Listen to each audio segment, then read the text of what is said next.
biggest questions that the whole council has is what is going to be our financial obligation if we do stop the airport and we have to come to compliance. I was understood by some people it's going to be in the millions. I was understood by some people it could be 100,000, whatever, to repave the runway and fix whatever needs to be done to get to that size and width or length, okay, to be compliant. She told me that the FAA grant never stops. Once we took it, it never stops. If we stop the airport, we say we don't want this big expansion, they're going to want to know if we want to stay the same or whatever we want to do. Basically, to keep compliant, they're still going to give us the funds. There's not going to be this astronomical amount to pay back. They're going to pay 97% of it, close to 97% of it as they are doing now.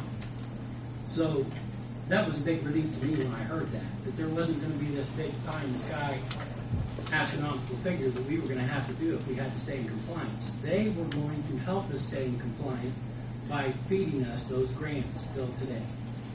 I asked her if there was anything to do that we had to change or anything else to do that. She said no, the grants keep coming.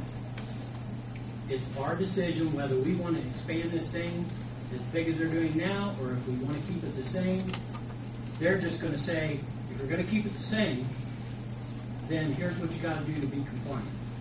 She also told me that they are in not a rush to keep compliant. She said, matter of fact, this airport right now, they have been after them to get compliant for the last 6 or 7 years. She said, so it's not like it's a big rush to do or anything like that. As long as you're working towards a goal to become compliant, then they are more than willing to help us.